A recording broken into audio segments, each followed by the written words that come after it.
Hello friends, आप सभी का पीएसआर यूट्यूब चैनल में स्वागत है। देखिए फ्रेंड्स, सितंबर 2021 में जो महाराष्ट्र स्टेट बोर्ड ने एग्जामिनेशन कंडक्ट किया है, उस एग्जामिनेशन का मैथमेटिक्स का क्वेश्चन पेपर का सॉल्यूशन हम इस वीडियो लेक्चर सीरीज में देख रहे हैं। तो इसके पहले वीडियो लेक्चर में हमने सेक्शन ए और सेक्शन बी, इन दोनों सेक्शन के हर एक क्वेश्चन के सॉल्यूशंस को यहां पे बहुत ही अच्छी तरह से डिस्कस किया है।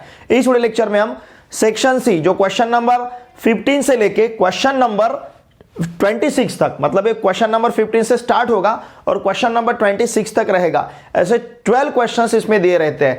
In out of this 12 questions हमें 8 क्वेश्चंस अटेम्प्ट करने रहते हैं और हर एक क्वेश्चन 3 मार्क्स के लिए रहता है। तो 8 इंटू 3 मतलब ये 24 मार्क्स का सेक्शन सी रहेगा। तो इस सेक्शन सी में जो हमें 12 क्वेश्चंस दिए, हर एक क्वेश्चन के सॉल्यूशन को हम यहां पे बहुत ही अच्छी तरह से डिस्कस करेंगे। अब ये जो 12 क्वेश्चंस रहेंगे, इन 12 क्वेश्चंस में से 6 क्वेश्चंस पेपर फर्स्ट के ऊपर पूछे जाएंगे और 6 क्वेश्चंस पेपर सेकंड के ऊपर पूछे जाएंगे। ठीक है, नाउ लुक हियर, यहां पे जो क्वेश्चन नंबर 15 हमें दिया है, find the value of cos inverse of 3/5 plus cos inverse of 4/5। ये ट्रिग्नोमेट्रिक फंक्शन इस चैप्टर के ऊपर क्वेश्चन पूछा गया है। ठीक है, अब देखिए इसे हम दो तरह से सॉल्व करते हैं। ध्यान दीजिए, हमें वैल्यू फाइंड करना है cos inverse of 3/5 plus cos inverse of 4/5। देखिए फ्रेंड्स, आप सेपरेटली इसके लिए x और y कंसीडर करके फिर ट्रिग्नोमेट्रिक आइडेंटिटीज यूज करके भी इसे सॉल्व कर सकते हो, या फिर सपोज हम यहां पे जो cos इनवर्स ऑफ 3/5 है, ध्यान दीजिए, इस cos inverse of 3/5 equal to हम कंसीडर करते हैं सपोज, ठीक है ना, cos inverse of 3/5 equals to हम कंसीडर करेंगे सपोज x, और इसे कहते हैं हम फर्स्ट। ठीक है, अगर cos इनवर्स ऑफ 3/5 x है तो इसका मतलब 3/5 इक्वल टू रहेगा cos x। इस प्रकार से हम इसे ले सकते हैं। तो 3/5 का जो वैल्यू है ये हमें यहां पे cos x मिलेगा। ठीक है, अब देखिए friends, cos x equals to 3/5 है। अगर हम यहां पे राइट एंगल ट्राइंगल कंसीडर करते हैं, ध्यान दीजिए, सपोज यहां का एंगल x है और ये राइट एंगल है, तो cos मतलब एडजेसेंट साइड अपॉन हाइपोटेनियस, तो इसका एडजेसेंट साइड 3 रहेगा, हाइपोटेनियस 5 रहेगा। हमें पाइथागोरियन ट्रिपलेट पता है, अगर ये 3 है, ये 5 है, तो यहां पे 4 मिलेगा। तो इसका मतलब देखिए फ्रेंड्स, यहां हम sin x इक्वल टू ले सकते हैं। ध्यान दीजिए, sin x equals to, sin x मतलब अपोजिट साइड अपॉन हाइपोटेनियस, तो sin x का वैल्यू हमारे पास रहेगा 4/5। इसका मतलब sin inverse of 4/5 equal to हम ले सकते हैं x। हमने cos inverse of 3/5 equals to x लिया है, अब यहां पे sin inverse of 4/5 equals to x मिला है। अगर sin x 4/5 है तो sin इनवर्स ऑफ 4/5 x रहेगा, और इसे कहेंगे यहां पे हम सेकंड। ठीक है, now from first and second, अगर ये फर्स्ट और सेकंड यहां पे हम देखते हैं तो दोनों का राइट हैंड साइड सेम है, तो फ्रॉम फर्स्ट एंड सेकंड हम यहां पे क्या कंसिडर कर सकते हैं, cos inverse of 3/5 equals to sine inverse of 4/5, इस प्रकार से ले सकते हैं, और इसे कहेंगे हम थर्ड। ठीक है, अब cos inverse of 3/5 equal to हम साइन इनवर्स ऑफ 4/5 सब्स्टिट्यूट कर सकते हैं। ओके, देखिए हमारे पास प्रॉब्लम क्या है, cos inverse of 3/5 plus sign inverse of 4/5, ये हमारा क्वेश्चन है, इसका वैल्यू हमें फाइंड करना है। अब इसमें हम cos इनवर्स ऑफ 3/5 को sign inverse of cos inverse of, ये यहां पे cos इनवर्स ही है, cos inverse of 3/5 plus cos inverse of 4/5, ऐसा क्वेश्चन है। अब इस cos इनवर्स ऑफ 3/5 की जगह sin इनवर्स ऑफ 4/5 को सब्स्टिट्यूट करेंगे, तो ये रहेगा sin इनवर्स ऑफ 4/5 प्लस फिर cos इनवर्स ऑफ 4/5। ठीक है, इस प्रकार से रहेगा, और यहां पे हम लिखेंगे फ्रॉम थर्ड। ओके, हमने सपोज यहां पे थर्ड यूज किया है। ठीक है, थर्ड अगर यूज करते हैं तो cos इनवर्स ऑफ 3/5 की जगह sin इनवर्स ऑफ 4/5 रखेंगे। देखिए फ्रेंड्स, हमें पता है, ध्यान दीजिए, हमने आइडेंटिटी भी देखा है, हमें पता है अगर sin इनवर्स, सपोज मैं एक आधा नया एंगल यहां पे कंसीडर करता हूं, sin inverse alpha plus cos inverse alpha है, तो इसे हम लिख सकते हैं π/2। sin inverse alpha plus cos inverse alpha का वैल्यू रहता है π/2, therefore cos inverse of 3/5 plus cos inverse of 4/5, समझ रहे ना आप।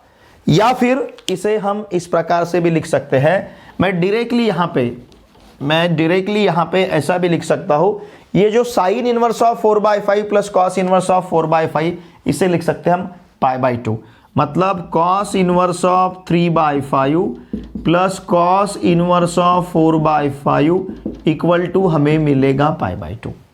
क्योंकि ये वाई, बिकॉज यहां पे हम रीजन दे सकते हैं सिंस, ध्यान दीजिए यहां पे हमें पता है अगर sine inverse alpha plus cos inverse alpha रहता है तो उसका आंसर हम लेते हैं π/2।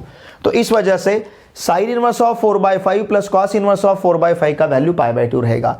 मतलब cos inverse of 3/5 plus cos inverse of 4/5 equal to हमें π/2 मिलेगा। देखिए friends, cos inverse of 3/5 plus cos inverse of 4/5, इसमें हमने कॉस इनवर्स ऑफ 3/5 का वैल्यू सब्स्टिट्यूट किया है साइन इनवर्स ऑफ 4/5। इसे हमने थर्ड कहा था, इसलिए यहां पे लिखा है फ्रॉम थर्ड। तो sign inverse of 4/5 plus cos inverse of 4/5 ऐसे हमें मिला है, और sine inverse alpha plus cos inverse alpha का वैल्यू π/2 रहता है, इसलिए sign inverse of 4/5 plus cos inverse of 4/5 का वैल्यू रहेगा π/2। इसका मतलब cos inverse of 3/5 plus cos inverse of 4/5, इसका वैल्यू यहां पे हमें मिलेगा π/2। ठीक है, अब यहां पे जो मास डिस्ट्रीब्यूशन है, यहां हमने देखिए 3/5 इक्वल्स टू कॉस एक्स लेके जो साइन का वैल्यू यहां पे फाइंड किया है, इस यहां तक के पोर्शन को 1 मार्क दिया जाएगा। फिर इसमें से हमने जो आइडेंटिटी यहां पे मतलब ये जो कंसीडर किया है, इसके लिए 1 मार्क दिया जाएगा। ठीक है, फिर इसमें हमने ये जो सब्स्टिट्यूट किया है, इसके लिए यहां पे 1 मार्क रहेगा। और फिर ये जो cos inverse of 3/5 plus cos inverse of 4/5 का वैल्यू हमने फाइंड किया है, इस यहां तक के स्टेप को यहां पे 1 मार्क दिया जाएगा। तो इस प्रकार से, सॉरी 3 मार्क का ये, तो ये यहां पे ये लास्ट वाले स्टेप पे 1 मार्क रहेगा। ये 3 मार्क का ही क्वेश्चन है, तो इसका मतलब ये यहां तक के पोर्शन को 1 मार्क, फिर यहां पे 1 मार्क, और फिर यहां पे जो हमें फाइनल आंसर मिला है उसके लिए यहां पे रहेगा 1 मार्क। ठीक है, इसका स्क्रीनशॉट लीजिए। Question number 16, pair of straight lines, इस चैप्टर का क्वेश्चन है। और देखिए ये क्वेश्चन फ्रीक्वेंटली एग्जामिनेशन में पूछा जाता है, तो मेरी आप सभी के लिए सजेशन रहेगा कि आप इस क्वेश्चन को ठीक तरह से प्रिपेयर कीजिए, क्योंकि आने वाले एग्जामिनेशन में भी ये क्वेश्चन पूछने के बहुत ज्यादा चांसेस है। ठीक है, देखिए फ्रेंड्स, क्वेश्चन नंबर 16 है, prove that the acute angle theta between the lines represented by the equation ax² + 2hxy + by² = 0 is given by tan theta = mod of 2√a² - ab upon a + b। हालांकि यह question 3 marks के लिए पूछा गया है, कभी कभी यह क्वेश्चन आपको 4 मार्क के लिए भी पूछा जाता है। इसके साथ में 2 कंडीशंस हमें यहां पे फाइंड करने के लिए कहा जाता है। If the lines are perpendicular a + b = 0, if the lines are parallel h² - ab = 0, या फिर h² = ab, या फिर कभी कभी इस थ्योरम के साथ हमें एक प्रॉब्लम भी दिया जाता है जहां पे हमें एक्यूट एंगल फाइंड करना रहता है। ठीक है, तो देखिए फ्रेंड्स, ये थ्योरम बहुत ही इंपॉर्टेंट है, आप इसे ठीक तरह से प्रिपेयर कीजिए। मैंने यहाँ पे डायग्राम ड्रॉ करके रखा है। यहाँ पे सपोज हमने m1 y = m1x और y = m2x ऐसे 2 लाइंस कंसीडर किए, जो दोनों लाइंस ओरिजिन से पास हो रहे हैं, और इन दोनों लाइन के बीच का एंगल यहाँ पे थीटा है। ठीक है, अब यहाँ हम कंसीडर करेंगे, okay, late m1 and m2, ध्यान दीजिए, let m1 and m2 be the slopes of the lines, be the slopes of the lines represented by, be the slopes of the lines represented by ax² plus 2hxy plus by² equal to 0। इसमें जो 2 lines हैं, उन दो line में से एक line का slope m1 है, दूसरे लाइन का स्लोप m2 है। तो इसका मतलब यहाँ पे m1 plus m2 equals to रहेगा -2h/b, और m1 into m2 equals to यहाँ पे हमारे पास रहेगा a/b। ठीक है, और देखिए फ्रेंड्स, यहां तक के पोर्शन को आपको 1 मार्क दिया जाएगा। ठीक है ना, यहां तक के पोर्शन को 1 मार्क। ठीक तरह से इसके स्टेप्स वाइज मार्क समझ लीजिए। अब यहां पे हमें पता है m1 - m2 bracket square equal to हम लिख सकते हैं m1 plus m2 bracket square -4m1 into m2। ये रिलेशन हमें पता है, तो हमें m1 - m2 का वैल्यू फाइंड करना है, इसलिए हमने यहाँ पे इसे कंसीडर किया है। तो m1 - m2 bracket square equals to m1 plus m2 -2h/b, उसका अगर स्क्वायर लेते हैं तो ये मिलेगा हमें 4h²/b², ये माइनस साइन का स्क्वायर प्लस मिल जाएगा, -4 यहाँ पे हमें लेते आएगा 4a/b, m1 इंटू m2 का वैल्यू a/b। ठीक है ना, हमने m1 प्लस m2 का वैल्यू सब्स्टिट्यूट किया और m1 इंटू m2 का वैल्यू सब्स्टिट्यूट किया है। अब दोनों प्लेसेस का अगर हमें डिनोमिनेटर सेम चाहिए तो m1 - m2 bracket square equal to, देखिए यहाँ पे हम डिनोमिनेटर ले सकते हैं b²। ठीक है ना, ये इसका एलसीएम रहेगा। इस b² को b² से डिवाइड करेंगे तो 1 मिलेगा, 1 से 4h² को मल्टीप्लाई करेंगे तो यहाँ पे हमें मिलेगा 4h²। फिर इस b² से b को इस बी स्क्वायर को इस बी से डिवाइड करेंगे तो बी मिलेगा, उस बी से 4a को मल्टीप्लाई करेंगे तो यहाँ पे मिलेगा हमें 4ab, ठीक है ना। अब इसका हमें स्क्वायर रूट लेना है, ध्यान दीजिए। तो मैं एक बार इसे थोड़ा सा सिंप्लीफाई करके लिखता हूँ, ठीक है। हम इसे किस प्रकार से लिख सकते हैं, देखिए अगर 4 हमने बाहर लिया तो 2 under root H square minus ए बी, और यहाँ पे लिख सकते हैं हम b और इस कंप्लीट ब्रैकेट का स्क्वायर। देखिए फ्रेंड्स, अगर आप इसे एक्सपांड करोगे तो आपको यही मिलेगा 4a square minus 4ab upon B square. यहाँ से 4 सपोज हमने बाहर लिया तो ब्रैकेट में a square minus A B रहेगा, उसको हमने स्क्वायर रूट में लिया तो 2 square root of a square minus A B upon B से अगर आप इसका अगर स्क्वायर लेते हो तो आपको यही टर्म मिलेगा। तो इसका मतलब देखिए, ध्यान दीजिए, therefore mod of m1 minus m2 equals to, यहाँ पे रहेगा mod of 2 under root H square minus A B upon A plus B, sorry upon simply B है, ठीक है ना, यहाँ पे अपॉन सिंपली बी रहेगा। ओके, हमने दोनों साइड का स्क्वायर रूट लिया है। और देखिए फ्रेंड्स, यहाँ पे मॉड देना बहुत ज़रूरी है क्योंकि हमें पता नहीं है m1 बड़ा है या m2 बड़ा है। अगर m1 बड़ा रहता है तो m1 माइनस m2 हमें पॉजिटिव मिलेगा, लेकिन अगर m1 छोटा होता है m2 के कंपैरिजन में तो m1 माइनस m2 निगेटिव मिलेगा। उसे अवॉइड करने के लिए या तो आप यहाँ पे मॉड लीजिए, या फिर अगर मॉड नहीं लेते हो तो यहाँ पे प्लस माइनस ऐसा आपको लिखना पड़ेगा। टेक्स्ट बुक में यहाँ पे प्लस माइनस दिया है, प्लस m1 minus m2 equals to plus minus 2 under root a square minus ab upon b। आप इस प्रकार से ले सकते हो, या फिर मैंने जो यहाँ पे लिया है mod of m1 minus m2 equals to mod of 2 under root a square minus ab upon b। क्यों मॉड लेना है? क्योंकि हमें यहाँ पे पता नहीं है m1 बड़ा है या फिर m2 बड़ा है, ठीक है। अब यहां तक के पोर्शन को आपको 1 मार्क दिया जाए, इस स्टेप को पर्टिकुलर 1 मार्क है। अगर आप यहां पे मॉड नहीं लेते हो तो ये 1 मार्क आपको नहीं मिलेगा। तो याद से यहां पे इसे मॉड लेना है। अगर यहां पे मॉड नहीं लेते तो यहां पे प्लस माइनस लिखना है, plus minus 2 under root square minus A B upon b, ठीक है। अब देखिए m1 m2 इसके बीच का एज theta is the acute angle, यहां पे हमें थीटा एक्यूट एंगल दिया है। अगर थीटा एक्यूट एंगल है तो इसका मतलब tan थीटा इक्वल्स टू रहेगा mod of m1 minus m2 upon 1 plus m1 into m2, ठीक है। तो यहाँ पे हम वैल्यू सब्स्टिट्यूट करेंगे। अब ये mod of m1 minus m2 का वैल्यू हमारे पास है 2 square root of h square minus A B upon b upon 1 plus m1 into m2 मतलब 1 प्लस a अपॉन b रहेगा, ठीक है ना, इस प्रकार से रहेगा।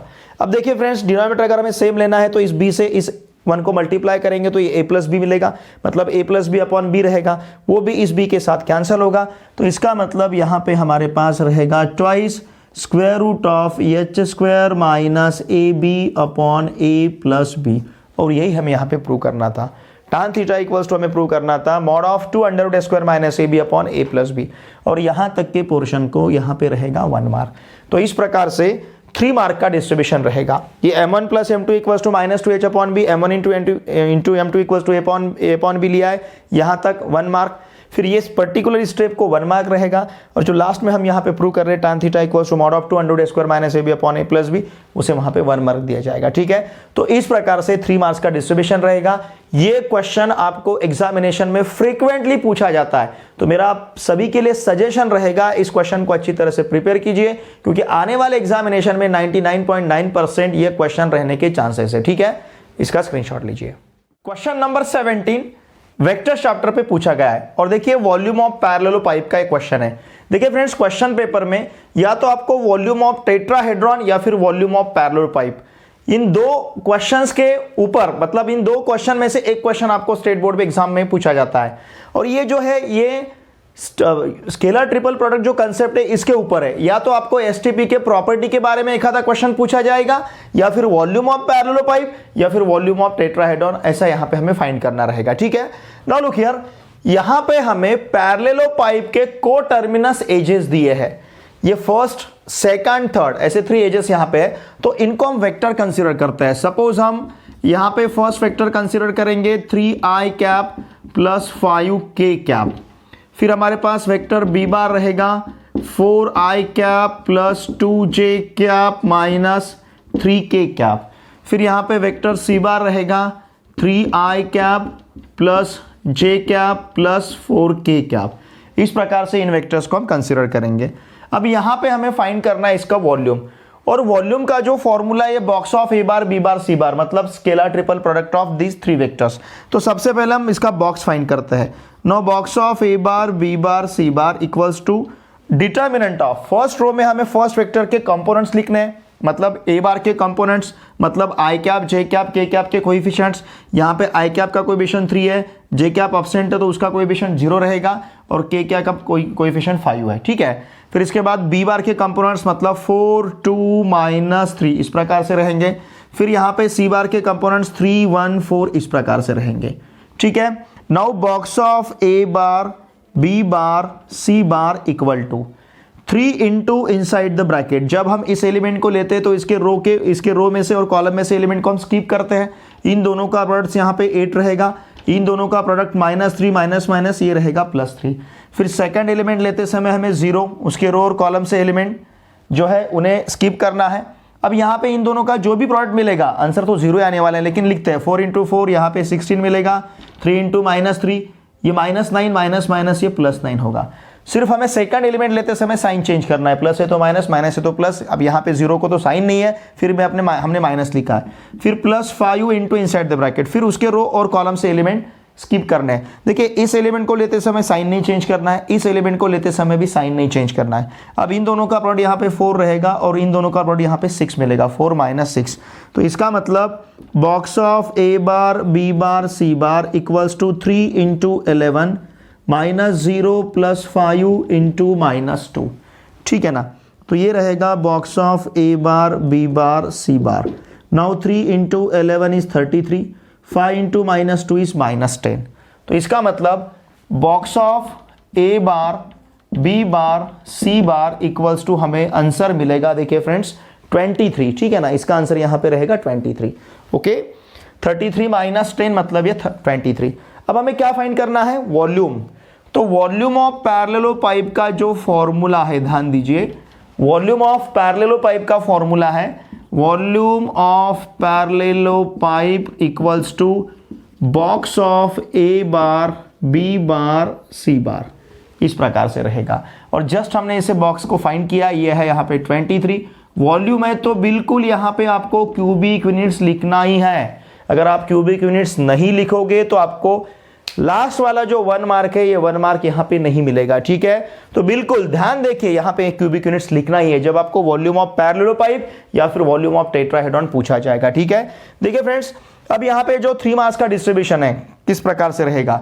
1 मार्क जो है ये आपने यहाँ पे जो डिटर्मिनेंट लिखा है इसके लिए रहेगा, ठीक है। फिर 1 मार्क जो आपने यहाँ पे बॉक्स फाइंड किया इसके लिए रहेगा, ठीक है ना। और ये 1 मार्क इस फॉर्मूला मतलब इस आंसर के लिए रहेगा, ठीक है। 23 क्यूबिक यूनिट्स। इस प्रकार से 3 मार्क्स का यहाँ पे डिस्ट्रीब्यूशन रहेगा। बहुत ही सिंपल इसका सोल्यूशन है, ज्यादा कुछ भी नहीं, सिर्फ वॉल्यूम ऑफ पैरेललोपाइप का फॉर्मूला है box of A bar B bar C bar. तो शुरू में हमने यहाँ पे box of A bar B bar C bar find किया है और वॉल्यूम ऑफ पैरेललोपाइप यहाँ पे फाइंड किया है। और देखिए फ्रेंड्स, अगर ये टेट्राहेड्रॉन के बारे में पूछा जाता है तो सेम प्रोसेस रहेगा, यहाँ तक सिर्फ फॉर्मूला चेंज होगा। Volume of tetrahedron equals to 1/3 box of A bar B bar C bar रहेगा, इतना ही चेंज है। मतलब वॉल्यूम ऑफ पैरेललोपाइप और वॉल्यूम ऑफ टेट्राहेड्रॉन, इन दोनों का प्रोसीजर सेम है, सिर्फ लास्ट वाला फॉर्मूला चेंज होगा, ठीक है ना। तो यहां पे अगर वॉल्यूम ऑफ टेट्राहेड्रॉन रहता तो 1/3 box of A bar B bar C bar, तो आंसर मिलता है हमें 23/3 क्यूबिक यूनिट्स। लेकिन वॉल्यूम है तो क्यूबिक यूनिट्स बिल्कुल ना भूलते हुए आपको यहां पे लिखना है, ठीक है। इसका स्क्रीनशॉट लीजिए।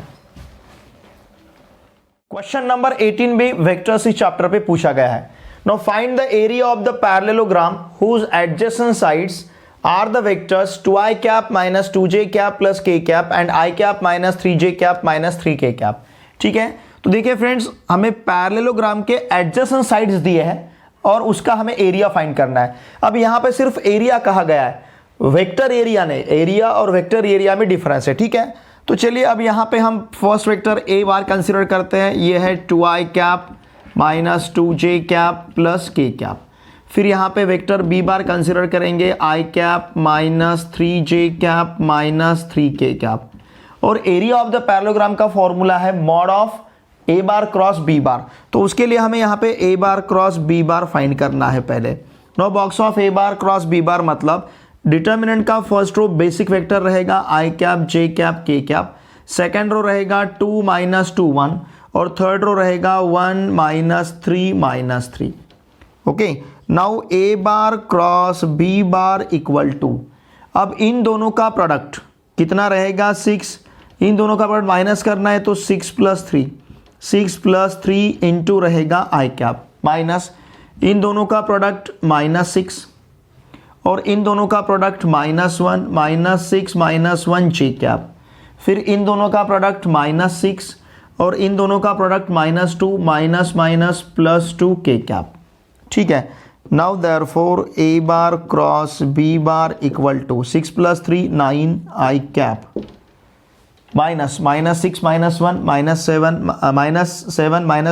+7 7 जे कैप, ये सेकंड वेक्टर यहाँ पे जे कैप है 7 जे कैप, फिर -6 + 2 -4, तो ये रहेगा -4 के कैप। तो इस प्रकार से 9 i cap + 7 j cap minus ये यहाँ पे हमें मिलेगा 4 के कैप। ठीक है ना, तो ये यहाँ तक के पोर्शन को, ये जो हमने box of A bar cross b bar जो फाइंड किया है ये वैल्यू, तो यहाँ तक के पोर्शन को हमें यहाँ पे 1 मार्क दिया जाएगा। ठीक है, अब फिर इसके बाद ये जो फॉर्मूला है एरिया ऑफ पैरेललोग्राम का, ये यहाँ पे हमें लिखना है। मैं यहाँ पे लिखता हूँ एरिया, एक बार इसका बॉक्स भी फाइंड कर लेते क्योंकि हमें बॉक्स चाहिए आगे, तो मैं यहाँ फाइंड करता हूँ बॉक्स ऑफ, हालांकि आपने बाद में फाइंड किया तो भी चलेगा। Box of A bar cross b bar equals to square root of क्या रहेगा, देखिए यहाँ पे 9 का स्क्वायर प्लस ये 7 का स्क्वायर प्लस यहाँ पे -4 का स्क्वायर, इस प्रकार से लेना है इसका मॉड।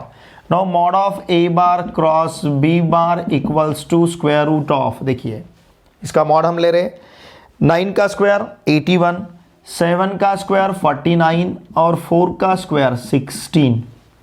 ठीक है, तो ये क्या मिलेगा, देखिए mod of A bar cross b bar equals to square root of, ध्यान दीजिए ये 81 + 9 मतलब 90, 90 + 40 130, 130 + 16 146, तो ये रहेगा इसका मॉड जो रहेगा mod of A bar cross b bar, it is square root of 146। अब हमें फाइंड करना है area. Now the area of parallelogram जिसके एडजेसेंट साइड्स ए बार और बी बार रहते हैं, उस पैरेललोग्राम का जो एरिया, उसका फॉर्मूला हम लेते हैं box of A bar cross b bar. ठीक है ना, इस फॉर्मूला के लिए 1 मार्क रहेगा। और लास्ट में जो हम आंसर लिखेंगे area of parallelogram equals to, ये रहेगा box of A bar mod of A bar cross b bar, mod of A bar cross b bar का आंसर स्क्वायर रूट ऑफ 146, तो इसका आंसर रहेगा यहाँ पे स्क्वायर यूनिट्स। देखिए फ्रेंड्स, ना भूलते हुए आपको स्क्वायर यूनिट्स लिखना है क्योंकि ये एरिया है, तो एरिया स्क्वायर यूनिट्स में लेना है। जैसे हमने वॉल्यूम यहाँ पे इसके पहले जो फाइंड किया था वॉल्यूम ऑफ पैरेलल पाइप, उसको हमने क्यूबिक यूनिट्स में लिया था, तो उस प्रकार से एरिया को यहाँ पे हमें स्क्वायर यूनिट्स में लिखना है। तो ये फॉर्मूला जो रहेगा इसे 1 मार्क, और जो आपने लास्ट में आंसर लिखा है इसके लिए यहाँ पे 1 मार्क रहेगा। ठीक है, तो इस प्रकार से 3 मार्क का डिस्ट्रीब्यूशन रहेगा। देखिए सीरियली यहाँ पे 2 क्वेश्चंस वेक्टर्स इस चैप्टर पे पूछे गए हैं। ओके, इसका स्क्रीनशॉट लीजिए। क्वेश्चन नंबर 19 जो है ये लाइन एंड प्लेन इस चैप्टर पे हमें पूछा गया है। Now find the shortest distance between the lines. R bar equals to 4i cap minus j cap plus lambda into I cap plus 2j cap minus 3k cap, and second line है R bar equals to I cap minus j cap plus 2k cap plus mu into I cap plus 4j cap minus 5k cap। ये जो 2 lines है, इन 2 line के बीच का हमें shortest distance यहाँ पे find करना है। ठीक है, तो देखिए फ्रेंड्स, हमें पता है जो शॉर्टेस्ट डिस्टेंस का फॉर्मूला रहता है, नाउ द शॉर्टेस्ट डिस्टेंस, इसे हम पहले यहाँ पे लिखते हैं the shortest distance between the lines. Suppose हमारे पास लाइन्स है r bar equals to A1 bar plus lambda B1 bar. ठीक है, एंड सेकेंड लाइन हमारे पास है r bar equals to A2 bar plus mu B2 bar. Suppose इस प्रकार के हमारे पास अगर लाइन रहते हैं और इन 2 लाइन के बीच का हमें शॉर्टेस्ट डिस्टेंस फाइंड करना है, तो ये हमारे पास रहेगा D इक्वल्स टू, देखिए ब्रैकेट में हम लेंगे A2 bar minus A1 bar dot B1 bar cross B2 bar. अब हालांकि यहाँ पे मॉड है तो आप A2 बार माइनस A1 बार फिर या फिर A1 बार माइनस A2 बार ऐसे भी लिख सकते हो। नाउ अपॉन ये रहेगा mod of B1 bar cross B2 बार। ठीक है, तो इस प्रकार से ये यहाँ पे मॉड ए। इस प्रकार से शॉर्टर डिस्टेंस का फॉर्मूला रहेगा, ठीक है ना।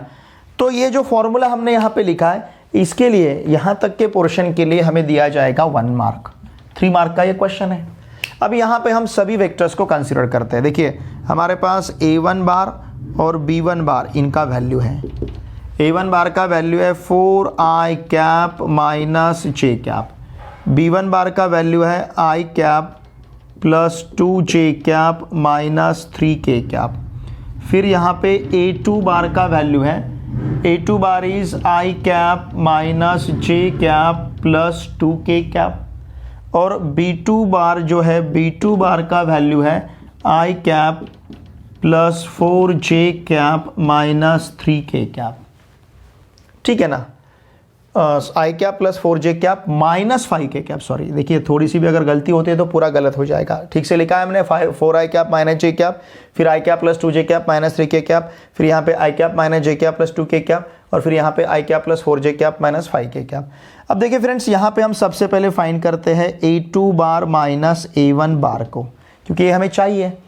तो इसमें से हमें इसे माइनस करना है। अब देखिए i cap minus j cap plus 2k cap, इसमें से इसे माइनस करना है, मतलब ये रहेगा minus 4i cap plus j cap. इसे माइनस से अगर मल्टीप्लाई करते हैं तो इसका मतलब a2 bar minus a1 bar equal to i cap minus 4i cap minus 3i cap minus j cap plus j cap cancel, plus यहाँ पे रहेगा 2k कैप। ये रहेगा a2 बार माइनस a1 बार, ठीक है। फिर इसके बाद हमें फाइंड करना है b1 बार क्रॉस b2 बार। मैं यहाँ पे इसे फाइंड करता हूँ, b1 बार क्रॉस b2 बार। ये किस प्रकार से लेना है, दो वेक्टर का क्रॉस लेना है, मतलब डिटरमिनेंट में फर्स्ट रो रहेगा basic vectors i cap j cap k cap, second row रहेगा b1 बार के कंपोनेंट्स, क्या है 1 2 माइनस 3, 1 2 माइनस 3, ठीक है। फिर उसके बाद में है 1 2 माइनस 3, फिर उसके बाद में 1 4 माइनस 5, b बार के कंपोनेंट्स 1 4 माइनस 5, 1 2 माइनस 3 और 1 4 माइनस 5, ठीक है। अब इसे हम फाइंड करेंगे now b1 bar cross b2 bar equal to, अब इन दोनों का प्रोडक्ट माइनस 10, ओके। इन दोनों के प्रोडक्ट से इन दोनों का प्रोडक्ट माइनस करना है, तो माइनस 10 प्लस 12 ये पता है हमें, इनटू ये रहेगा i कैप। फिर इन दोनों के प्रोडक्ट से इन दोनों का प्रोडक्ट माइनस करना है, तो माइनस 5 प्लस 3 इंटू रहेगा j कैप। फिर इन दोनों के प्रोडक्ट से इन दोनों का प्रोडक्ट माइनस करना है, तो 4 माइनस 2 इंटू रहेगा k कैप। तो देखिए फ्रेंड्स, यहाँ मिलेगा b1 bar cross b2 bar equals to 2i cap, फिर ये minus 5 plus 3 minus 2 minus minus plus 2 plus 2j cap, और फिर से यहाँ पे मिलेगा प्लस 2k कैप। अब हम यहाँ फाइंड करेंगे mod of b1 bar cross b2 bar को। Now it will be square root of इसका स्क्वायर, 2 का स्क्वायर 4, फिर इस 2 का स्क्वायर 4, फिर इस 2 का स्क्वायर 4, इसका मतलब square root of 12। Square root of 12 को हम लिख सकते हैं स्क्वायर रूट ऑफ 4 इंटू 3, इसका मतलब ये रहेगा 2 स्क्वायर रूट 3। तो इस प्रकार से mod of b1 bar cross b2 बार जो है, चाहे तो मैं इसे यहाँ नीचे लिखता हूँ, देखिए mod of b1 bar cross b2 बार का वैल्यू क्या रहेगा 2 स्क्वायर रूट ऑफ 3। फिर हम इस टर्म को भी फाइंड कर लेते हैं a2 बार, okay. Now a2 bar minus a1 bar dot, यहाँ पे डॉट प्रोडक्ट लेना है। देखिए ये क्या है, डॉट प्रोडक्ट है, ठीक है। इन दोनों में क्रॉस था, यहाँ पे इन दोनों में अब डॉट है। a2 bar minus a1 bar dot b1 bar cross b2 bar, इन दो वेक्टर का हमें डॉट लेना है। देखिए a2 बार माइनस a1 बार हमारे पास है minus 3i cap plus 2k cap dot, ठीक है ना, minus 3i cap plus 2k cap. इसका डॉट किसके साथ लेना है, b1 बार क्रॉस b2 बार के साथ, तो ये रहेगा 2i cap plus 2j cap plus 2k cap, okay. तो ये इक्वल टू, देखिए इसका आंसर हमें क्या मिलेगा, माइनस 3 इंटू 2 माइनस 6, ठीक है ना। यहाँ पे अब जब दो वेक्टर का हम डॉट लेते हैं तो करस्पॉन्डिंग कोएफिशिएंट के प्रोडक्ट का सम लेते हैं, माइनस 3 इंटू माइनस 2 माइनस 6। अब यहाँ पे j कैप नहीं है तो ये 0 मिलेगा, क्योंकि यहाँ पे j कैप का कोएफिशिएंट 0, यहाँ पे 2, तो 2 इंटू 0 0, और 2 इंटू 2 इट विल बी 4। तो इसका आंसर हमारे पास रहेगा minus 2, minus 6 plus 4 it is minus 2, ठीक है। अब हम शॉर्टेस्ट डिस्टेंस d लेते हैं, हमारे पास फॉर्मूला क्या है, d equals to a2 bar minus a1 bar dot b1 bar cross b2 bar. तो इसका हमने आंसर फाइंड किया, ये हमारे पास -2 है upon mod of b1 bar cross b2 बार का आंसर हमने फाइंड किया, ये 2√3। तो ये -2 कैंसिल होगा, तो ये -1/√3 रहेगा और मॉड ऑफ -1/√3 मतलब इसका आंसर रहेगा 1/√3। तो इस प्रकार से d इक्वल्स टू रहेगा 1/√3। अब ये जो मार्क्स का डिस्ट्रीब्यूशन है देखिए फ्रेंड्स, और ये शॉर्टर डिस्टेंस है, देखिए ध्यान दीजिए ये शॉर्टर डिस्टेंस है, तो ना भूलते हुए यहाँ पे आपको लिखना है यूनिट्स। क्यों?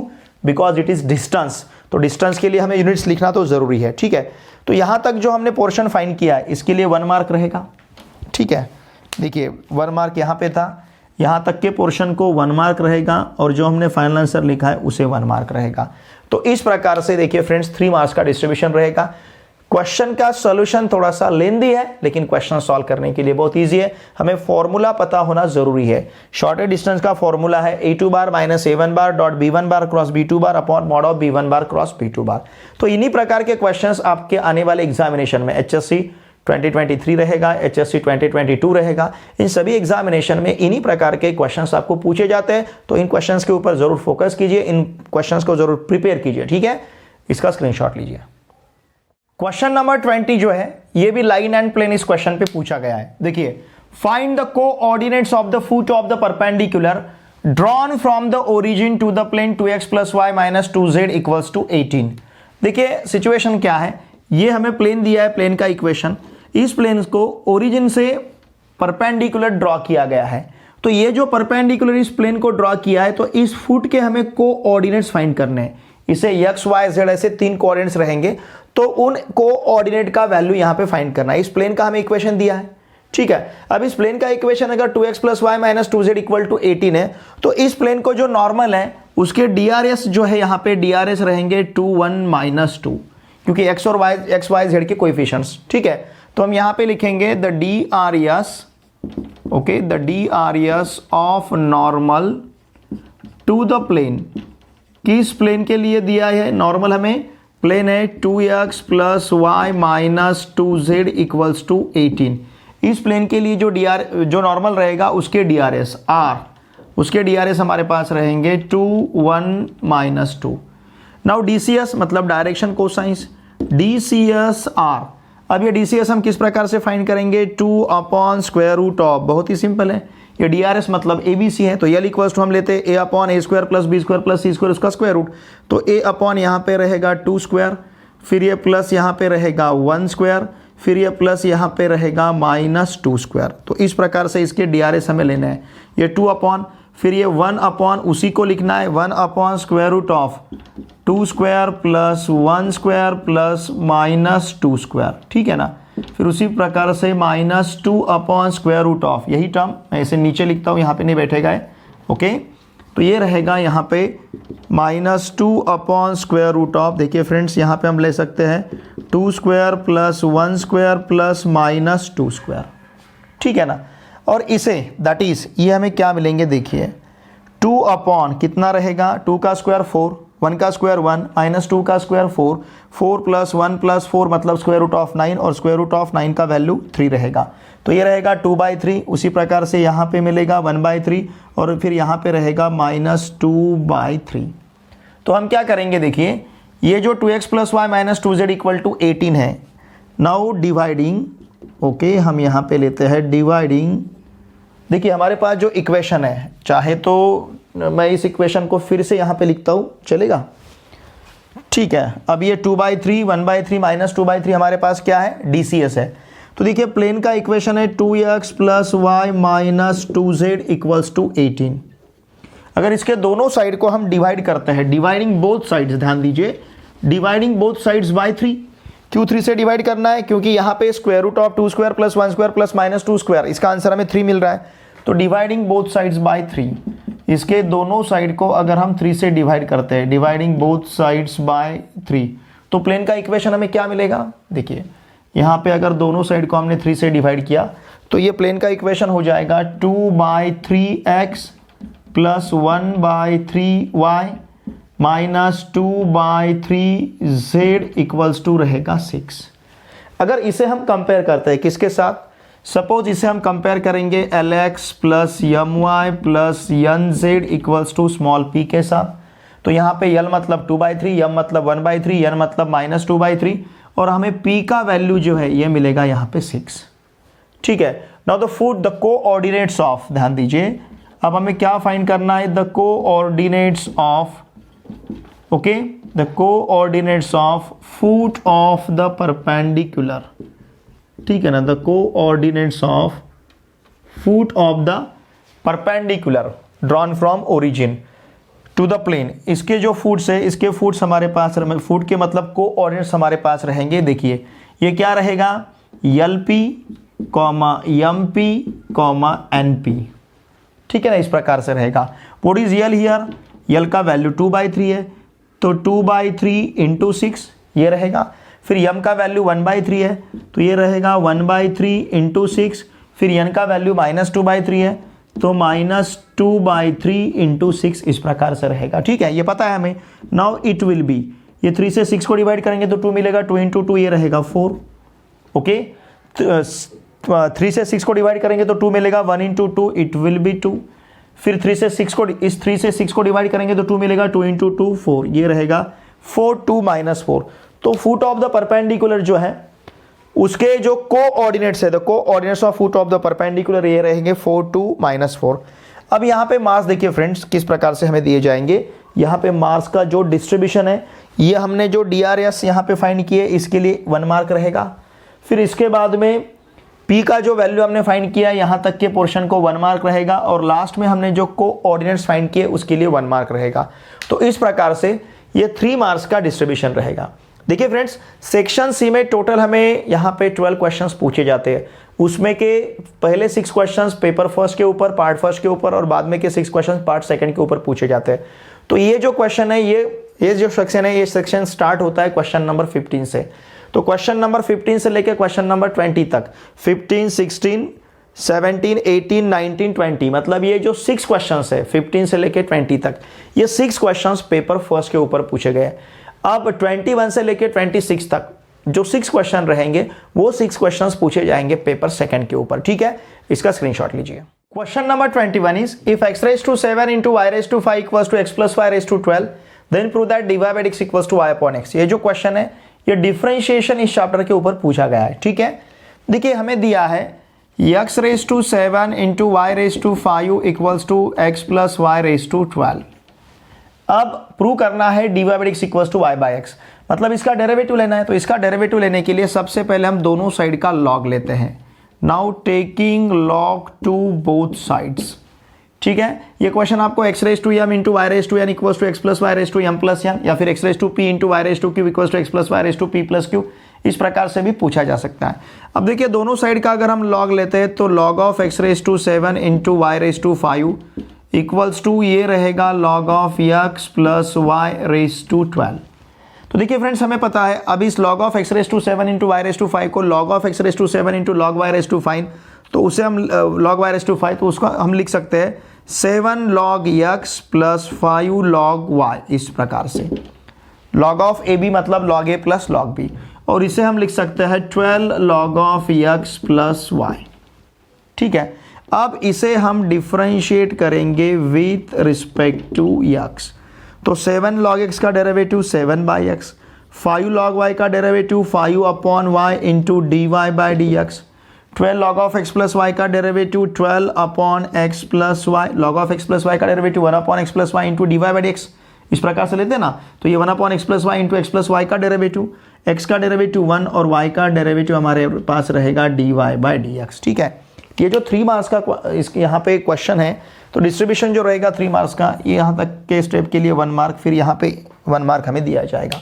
ठीक है, अब हम मल्टीप्लाई करते हैं तो ये रहेगा 7 by x plus 5 by y d y by d x equal to इस 12 अपॉन एक्स प्लस वाई से अगर मल्टीप्लाई कर लेते हैं तो 12 upon x plus y plus 12 upon x plus y into रहेगा d y by d x. इन पूरे टर्म्स को इधर ट्रांसफ़र करते हैं, मतलब 5 by y d y by d x minus 12 upon x plus y d y by d x equal to रहेगा 12 upon x plus y minus 7 upon x.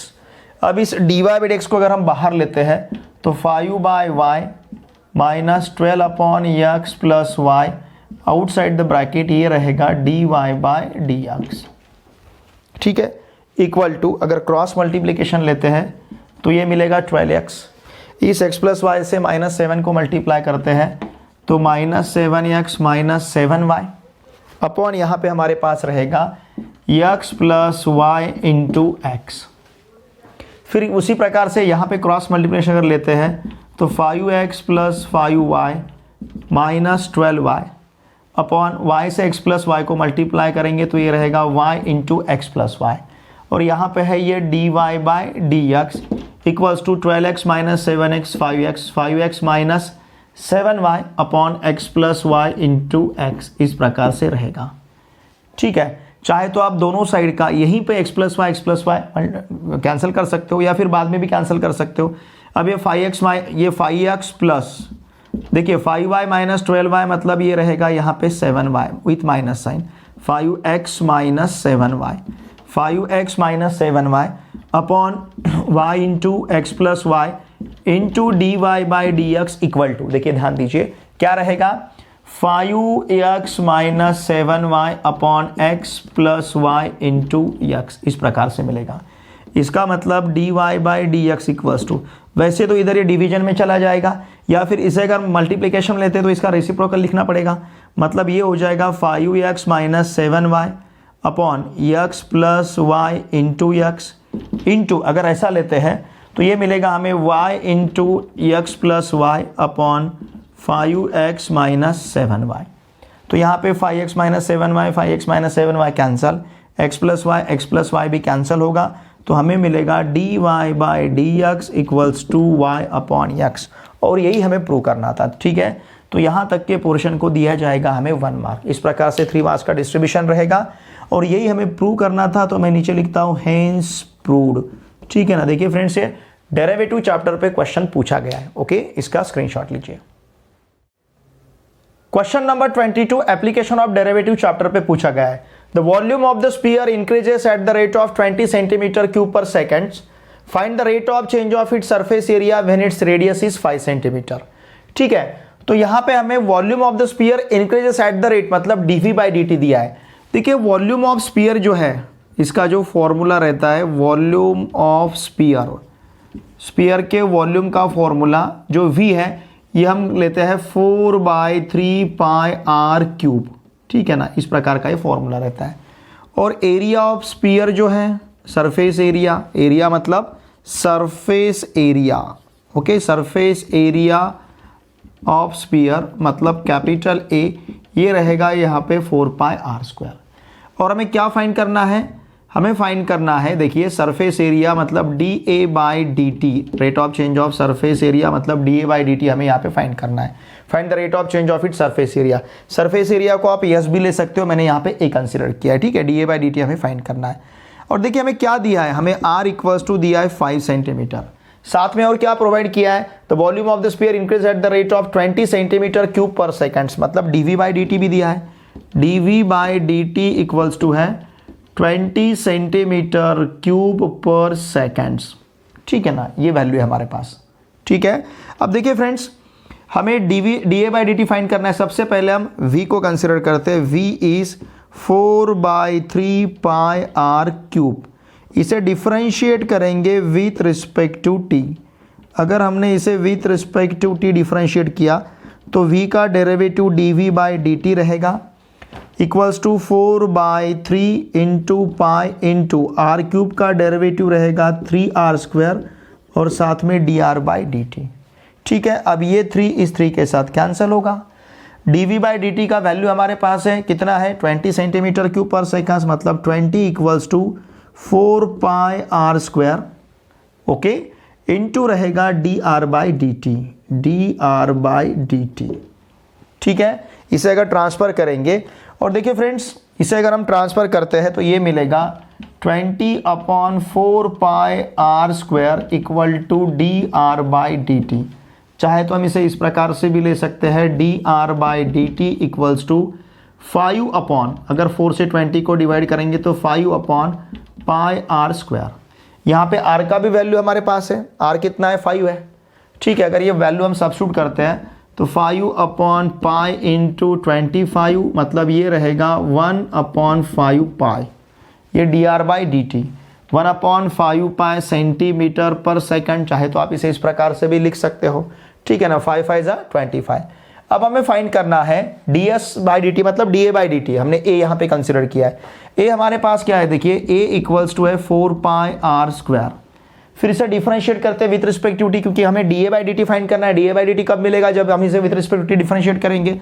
तो हम इसे डिफरेंशिएट करते हैं विथ रिस्पेक्ट टू t, ठीक है। तो a का डेरिवेटिव da/dt, फिर यहाँ पे रहेगा 4π इंटू r² का डेरिवेटिव 2r dr/dt, ठीक है। अब यहाँ पे वैल्यू हम सब्स्टिट्यूट करेंगे da/dt इक्वल्स टू, चाहे तो आप ये भी वैल्यू ले सकते हो 5/πr², किसका वैल्यू dr/dt का, और वहाँ पे फिर उसे आप कैंसिल कर सकते हो, या फिर 1/5 भी रख सकते हो।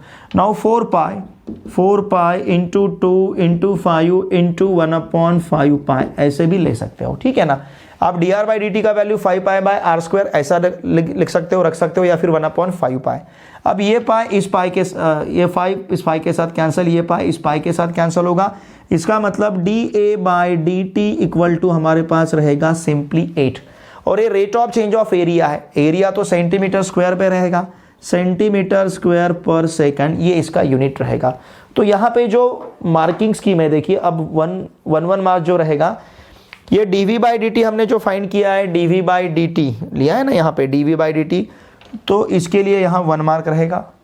फिर हमने देखिए यहाँ पे dr/dt फाइंड किया है, इसके लिए 1 मार्क रहेगा, और जो लास्ट वाला हमारा आंसर है इसके लिए यहाँ पे 1 मार्क रहेगा। तो इस प्रकार से 3 मार्क्स का डिस्ट्रीब्यूशन रहेगा, 1 मार्क्स। ओके, इसका स्क्रीनशॉट लीजिए। क्वेश्चन नंबर 23 इनडेफिनेट इंटीग्रेशन पे पूछा गया है, ठीक है। देखिए यहाँ पे हमें इवेलुएट करना है integration of 1/5 - 4 cos x dx। देखिए फ्रेंड्स, हमें पता है इन प्रकार के क्वेश्चन सॉल्व करते समय हम सब्स्टिट्यूट करते हैं tan of x/2 equal to t। यहाँ पे cos x है, cos x sin x रहा तो tan of x/2, और cos of 2x sin of 2x रहा तो tan x equals to t। तो इस सिचुएशन में dx इक्वल्स टू हम कंसिडर करते हैं 2dt/1 + t², और यहाँ पे हम cos x का वैल्यू लेते हैं 1 - t²/1 + t², इस प्रकार से। तो देखिए ये जो क्वेश्चन है, ये क्वेश्चन अब किस प्रकार से फॉर्म होगा। यहाँ पे dx का वैल्यू हमारे पास है 2dt/1 + t², ठीक है, अपॉन 5 - 4 इंटू 1 - t²/1 + t², इस प्रकार से रहेगा, ठीक है। अब यहाँ पर हम इसे लिख सकते हैं इंटीग्रेशन ऑफ, ठीक है, मैं यहाँ पे लिखता हूँ i equals to integration of, ठीक है ना, ये 2/1 + t² रहेगा, 2/1 + t² dt अपॉन, अगर इस 1 + t² से 5 को मल्टीप्लाई करते हैं तो 5 + 5 t², 5 + 5 t², फिर ये -4 + 4 t², -4 + 4 t² अपॉन रहेगा 1 + t²। ओके, ये इंटीग्रेशन i इक्वल टू, ठीक है। अब ये 1 + t² कैंसिल होगा, इसका मतलब i equals to 2/5 t² + 4 t², it will be 9t², 9t² minus 5 - 4 1, और फिर ये dt। अब यहाँ से 2 को हम बाहर ले सकते हैं, 2/9 को बाहर लेंगे तो इंटीग्रेशन ऑफ 1/, ये रहेगा t² - 1/9 dt, ठीक है। अब हम इसे लिख सकते हैं 2/9 integration of 1/t² - 1/3 bracket square dt। इसे इंटीग्रेट करने के लिए, इसका इंटीग्रेशन लेने के लिए हम फॉर्मूला यूज करेंगे। देखिए ध्यान दीजिए, 1/x² - a² का। ये यहाँ पे एक गलती हो गई हमारे से, ये 5 - 4 जो है ये +1 होगा, तो यहाँ पे प्लस रहेगा और यहाँ पे भी प्लस रहेगा। तो फॉर्मूला यूज करना है हमें x² + a² का, या फिर a² + x² का फॉर्मूला।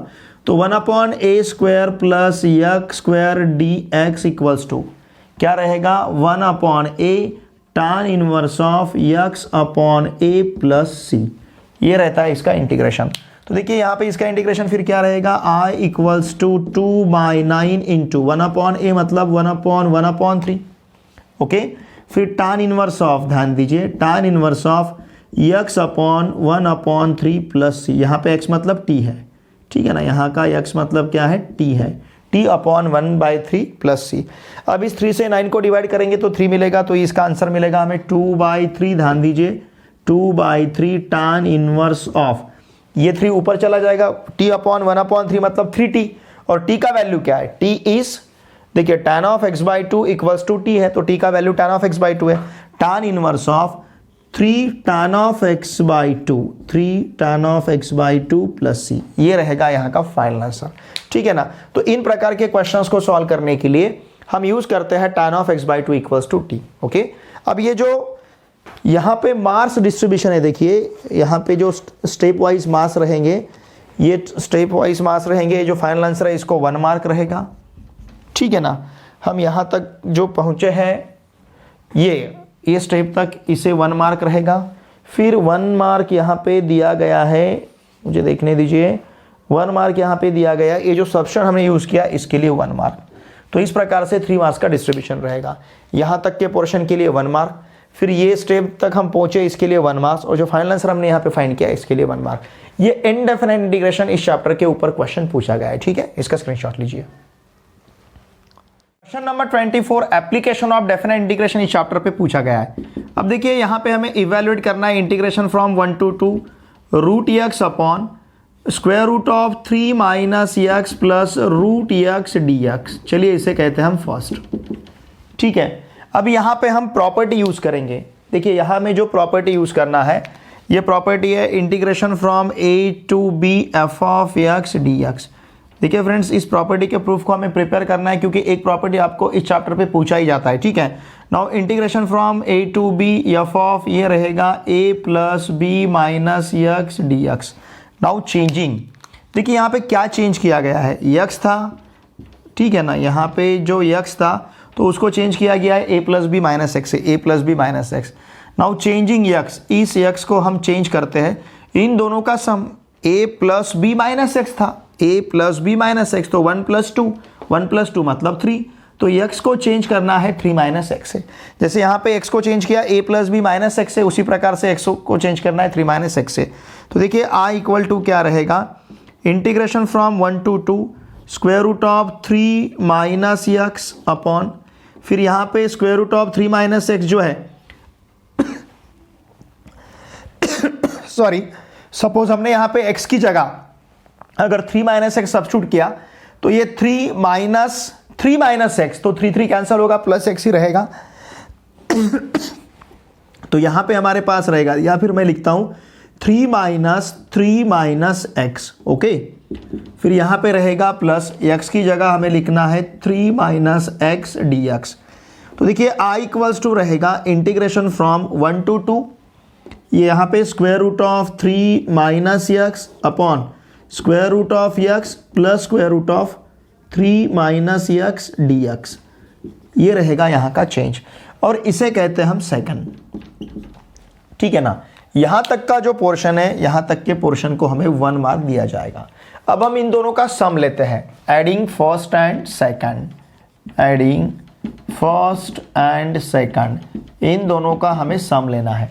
तो इन दोनों के लेफ्ट हैंड साइड का सम लेना है, मतलब i प्लस i रहेगा, और दोनों के राइट हैंड साइड का सम लेना है, मतलब इंटीग्रेशन फ्रॉम 1 to 2, इसका राइट हैंड साइड है integration from 1 to 2 root x upon root of 3 minus x plus root x dx, plus यहाँ पे again integration from 1 to 2 root of 3 minus x upon root x plus root of 3 minus x dx, इस प्रकार से, ठीक है।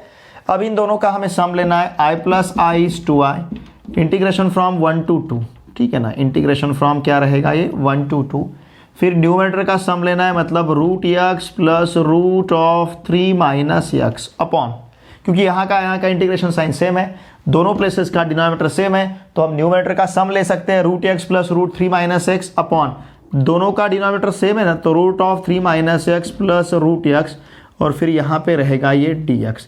ये term इस term के साथ कैंसिल होगा। इसका मतलब 2i equals to integration from 1 to 2 1 dx। तो 1 का इंटीग्रेशन हमारे पास x रहेगा और ये चेंज हो रहा है from 1 to 2। Now upper limit minus lower limit, 2i equals to 2 minus 1, मतलब 2i इक्वल्स टू 1 और i इक्वल्स टू हमारे पास रहेगा 1/2। तो ये रहेगा यहाँ का इसका आंसर, ठीक है ना। अब ये जो 1 मार्क है, देखिए मैंने यहाँ पे पहले 1 मार्क दिया है, 3 मार्क का क्वेश्चन है, तो 1 मार्क इस स्टेप तक रहेगा 1 मार्क, ये जो हमने यहाँ पे लिया है, तो इसको यहाँ तक के स्टेप को दिया जाएगा 1 मार्क, ठीक है। और जो लास्ट वाला आंसर हमने फाइंड किया इसके लिए रहेगा 1 मार्क। तो इस प्रकार से 3 मार्क्स का ये डिस्ट्रीब्यूशन रहेगा। और देखिए फ्रेंड्स, थ्योरेटिकल क्वेश्चन आपको एक प्रॉपर्टी इस चैप्टर के ऊपर पूछा ही जाता है। क्वेश्चन या तो सेक्शन सी में या फिर सेक्शन डी में। सेक्शन डी में रहेगा तो 4 मार्क्स के लिए, सेक्शन सी में रहेगा तो 3 मार्क्स के लिए।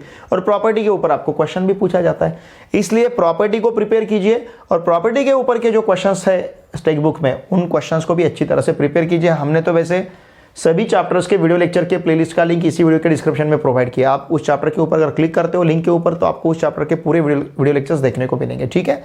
इसका स्क्रीनशॉट लीजिए। Question number 25, the probability distribution of discrete random variable capital x is as follows. X equals to random variable x जो है इक्वल्स टू स्मॉल एक्स, ये 1 2 3 4 5 6 वैल्यू दिए है, और probability of x equals to x के value के 2 के corresponding probability यहाँ पे हमें दी है। ये टेबल यहाँ पे हमें प्रोवाइड किया गया है। ऐसा है तो के का वैल्यू फाइंड करना है, probability of 2 less than x less than 4 find करना है, और probability of x greater than equals to 3 find करना है। ये जो क्वेश्चन है 3 मार्क्स के लिए पूछा गया है, ठीक है ना। तो इसमें का जो हर एक सब क्वेश्चन रहेगा, देखिए कितने मार्क्स के लिए पूछा गया है, 3 मार्क्स के लिए। तो इसमें का जो भी हर एक सब क्वेश्चन है 1 2 3 हर एक के लिए यहाँ पे 1 मार्क रहेगा, ठीक है। Now it is the probability distribution, it is, ये क्या है यहाँ पे, इट इज प्रोबेबिलिटी डिस्ट्रीब्यूशन। ये यहाँ पे प्रोबेबिलिटी डिस्ट्रीब्यूशन है किसका, discrete random variable capital x का, ठीक है ना। ये प्रोबेबिलिटी डिस्ट्रीब्यूशन है।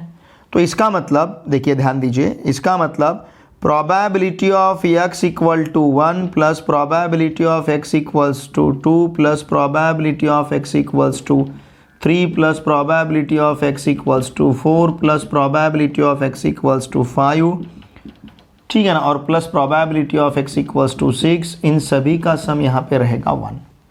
Now probability of x equals to 1 is k, फिर प्लस 2k, फिर प्लस 3k, फिर इसके बाद में प्लस 4k, फिर प्लस 5k और फिर plus 6k। Now this is equals to 1। सभी प्रोबेबिलिटी का सम 1 रहेगा। बाय बिकॉज यहाँ पे ये प्रोबेबिलिटी डिस्ट्रीब्यूशन दिया है, डेफिनेशन में पता है all the probabilities are greater than equals to 0 और सभी का सम 1 रहता है पीडी में, ठीक है ना। तो इसके लिए हमने सभी का सम यहाँ पे 1 लिया है। Now 1 + 2 3, 3 + 3 6, 6 + 4 10, 10 + 5 15, 15 + 1 15 + 6 sorry 15 + 6 is 21। Now it will be 21k equals to 1। इसका मतलब k इक्वल टू रहेगा 1/21। और यहाँ पे हमें k का वैल्यू फाइंड करना था, तो k का वैल्यू यहाँ पे मिला है हमें 1/21, ठीक है। तो यहाँ तक के स्टेप के लिए 1 मार्क रहेगा, क्योंकि हमें k का वैल्यू फाइंड करना था। k का वैल्यू हमने यहाँ पे फाइंड किया। फिर इसके बाद देखिए सब क्वेश्चन सेकंड में हमें प्रोबेबिलिटी किसका फाइंड करना है, 2 less than x less than 4 का। Probability of 2 less than x less than 4 ये हमें फाइंड करना है। इसका मतलब हमें probability of x equals to 3 find करना है, ठीक है ना। तो ये रहेगा probability of 2 less than x less than 4 equals to probability of x equals to 3। Probability of x equals to 3 मतलब क्या है, 3k। इस यहाँ पे k का वैल्यू हमें सब्स्टिट्यूट करना है।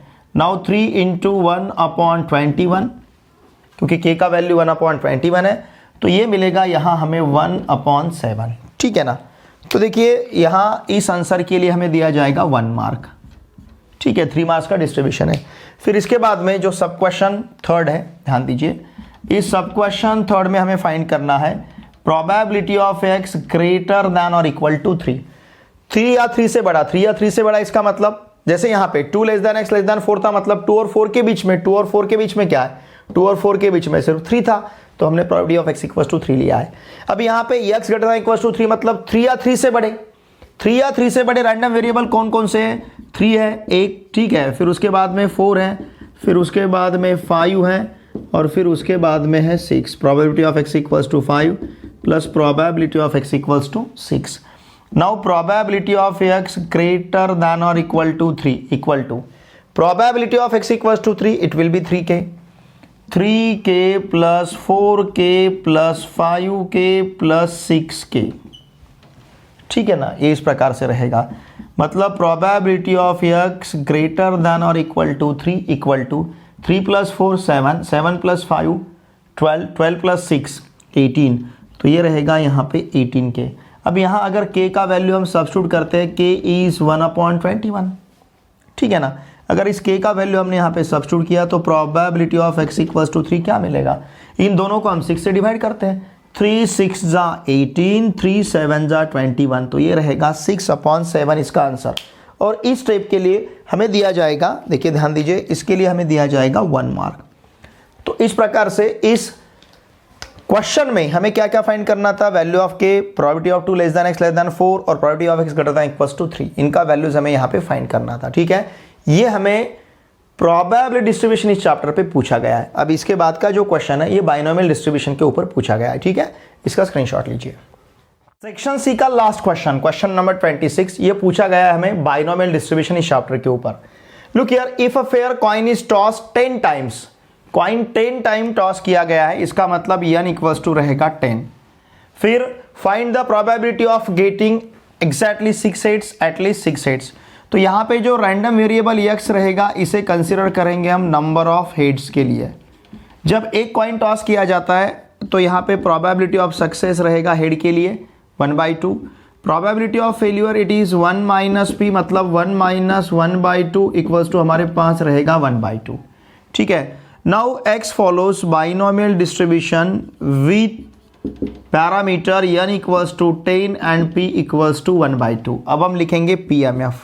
Now the PMF of random variable capital X is probability of x equals to small x equal to रहता है NCX, फिर ये p रेज टू x, फिर q raise to n minus x।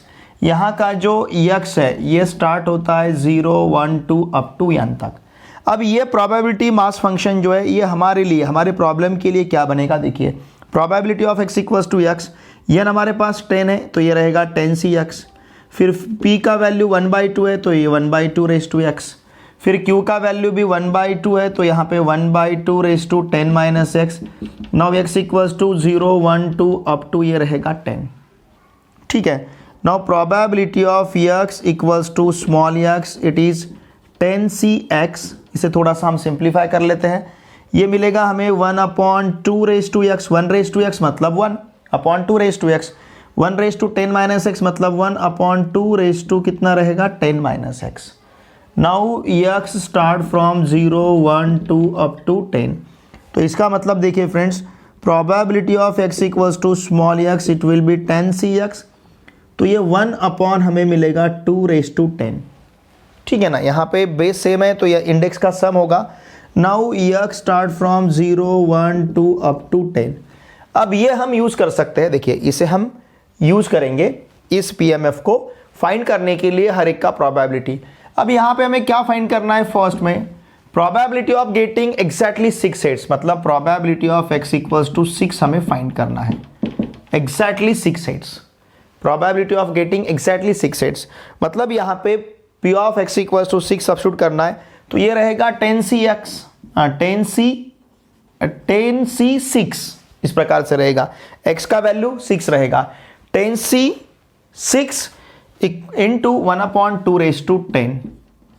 ठीक है, 10c6 को अगर हम कैलकुलेट करते हैं तो ये रहेगा हमारे पास 10 factorial upon 6 factorial into 4 factorial इस प्रकार से। ठीक है, तो ये 10 फैक्टोरियल हम 6 फैक्टोरियल के साथ कैंसल कर सकते हैं, ध्यान दीजिए। तो यहाँ पे हमारे पास क्या क्या रहेगा? 10 इंटू 9 इंटू 8 इंटू 7, हमने 6 फैक्टोरियल के साथ उसे कैंसिल किया, अपॉन 4 फैक्टोरियल मतलब 4 into 3 into 2 into 1 into 1/2 raise to 10 मतलब ये रहेगा 1000, देखिए 1224, 2 रेज टू 10 का वैल्यू। ठीक है, अब देखिए 4 इंटू 2 8, ये इस 8 के साथ कैंसिल करेंगे और ये जो 3 है इस 3 को इस 9 के साथ कैंसिल करेंगे, 3 3 जा 9। तो हमारे पास क्या रहेगा? 10 into 3 30, 30 into 7 210. Now it will be 210 upon 1024. इसका मतलब probability of x equals to 6, उन दोनों को अगर हम 2 से डिवाइड करते हैं, 210 को 2 से डिवाइड करेंगे तो 105 मिलेगा, और 1024 को 2 से डिवाइड करेंगे तो 512 मिलेगा। अब उसी प्रकार से सेकंड में हमें क्या फाइंड करना, देखिए एटलीस्ट 6 सेट्स, मतलब प्रोबेबिलिटी ऑफ x, ध्यान दीजिए कम से कम 6 या 6 से ज़्यादा चलेंगे, probability of x greater than equals to 6, at least 6 sets, इसका मतलब कम से कम 6 चाहिए, 6 से ज़्यादा हमें चलेंगे। तो इसका मतलब प्रोबेबिलिटी हम x इक्वल्स टू 6 ले सकते हैं, probability of x equals to 7 ले सकते हैं, plus probability of x equals to हम 8 ले सकते हैं, plus probability of x equals to 9 ले सकते हैं, plus probability of x equals to हम 10 भी ले सकते हैं। ठीक है, now probability of x greater than और equal to 6 equals to, probability of x equals to 6 के लिए क्या बनेगा, 10c6 1/2 raised to 10 plus probability of x equals to 7 के लिए 10c7, ठीक है ना, 10c7, फिर ये 1/2 raised to 10, उसी प्रकार से 10c8 1/2 raised to 10 plus 10c9, okay 10c9 1/2 raised to 10 plus 10c10 और ये 1/2 raised to 10 साथ में रहेगा, हर एक के 1/2 raised to 10। Now probability of x greater than और इक्वल टू 6।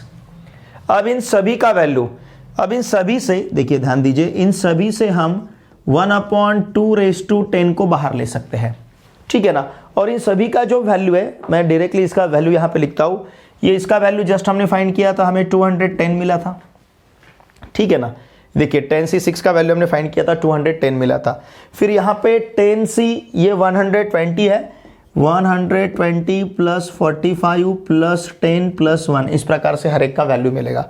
10c6 का वैल्यू 210, ये इस प्रकार से इसे कैलकुलेट करना है। फिर 10c7 का वैल्यू 120, 10c8 का वैल्यू 45, 10c9 का वैल्यू 10 और 10c10 का वैल्यू रहेगा 1। अब इन सभी का अगर हम सम लेते हैं, ठीक है ना, 210, ध्यान दीजिए क्या क्या है हमारे पास, 210, इसमें ऐड करना है 120 को, फिर ऐड करना है 45 को, फिर ऐड करना है 10 को, फिर ऐड करना है 1 को।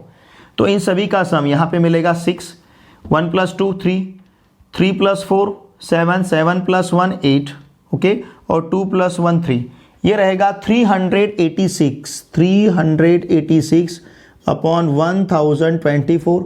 आप इन दोनों को 2 से डिवाइड कर सकते हैं, 386 को अगर 2 से डिवाइड किया तो 193 मिलेगा अपॉन 512।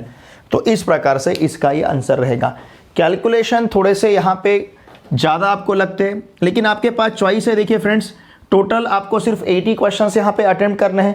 क्वेश्चंस दिए 12 में से 8 क्वेश्चंस आपको अटेम्प्ट करने हैं। तो इस प्रकार के क्वेश्चंस को आप अवॉइड भी कर सकते हो। अगर बाकी के क्वेश्चंस आपको वहाँ पे आते हैं, वहाँ अपन उन क्वेश्चंस को आप अटेंड कर सकते हैं। थोड़ा सा कैलकुलेशन के लिए यहाँ पे समय लगेगा। अब 3 मार्क्स का जो इसका डिस्ट्रीब्यूशन है, तो देखिए 1 मार्क रहेगा यहाँ तक के पोर्शन के लिए जो PMF हमने लिखा है, फिर 1 मार्क इस वैल्यू के लिए रहेगा जो हमने यहाँ पे प्रोबेबिलिटी ऑफ x = 6 फाइंड किया है, और फिर 1 मार्क इस आंसर के लिए रहेगा जो हमने 193/512 यहाँ पे फाइंड किया है। ठीक है, इसका स्क्रीनशॉट लीजिए। देखिए फ्रेंड्स, इस वीडियो लेक्चर में हमने सेक्शन सी में जो टोटल हमें 12 क्वेश्चंस दिए रहते हैं सितंबर 2021 एग्जामिनेशन के क्वेश्चन पेपर में, स्टेट बोर्ड का क्वेश्चन पेपर है, तो इन 12 क्वेश्चंस को बहुत ही अच्छी तरह से यहाँ पे हमने सॉल्व किया है। ठीक है, तो चैप्टर वाइज हमें पता होना बहुत ज़रूरी किस प्रकार के क्वेश्चंस स्टेट बोर्ड एग्जामिनेशन में पूछे जाते हैं। तो आपके आने वाले 2022 और 2023 इन दोनों एग्जामिनेशन के लिए, चाहे फिर वो मार्च का एग्जामिनेशन रहेगा फिर सितंबर का एग्जामिनेशन रहेगा, इन सभी एग्जामिनेशन के लिए ये क्वेश्चन पेपर का स्टडी करना, इन क्वेश्चन पेपर्स के क्वेश्चन सॉल्व करना हमारे लिए बहुत इंपॉर्टेंट है, क्योंकि इन्हीं प्रकार के क्वेश्चंस आपको आने वाले एग्जामिनेशन में पूछे जा सकते हैं स्टेट बोर्ड एग्जाम में। ठीक है, तो देखिए फ्रेंड्स, मेरे आपसे भी रिक्वेस्ट है, इन वीडियोस को जरूर आपके फ्रेंड के साथ शेयर कीजिए। अगर आप इस चैनल पे नए हो तो प्लीज चैनल को सब्सक्राइब कीजिए। अगर आपने इस चैनल को सब्सक्राइब किया होगा तो निश्चित रूप से आपका धन्यवाद। और देखिए फ्रेंड्स, वीडियो देखे बाद लाइक जरूर कीजिए और एक अच्छी सी कमेंट मुझे जरूर सेंड कीजिए। ठीक है, चलिए अब हम मिलते हैं नेक्स्ट वीडियो लेक्चर में। Thanks for watching this video.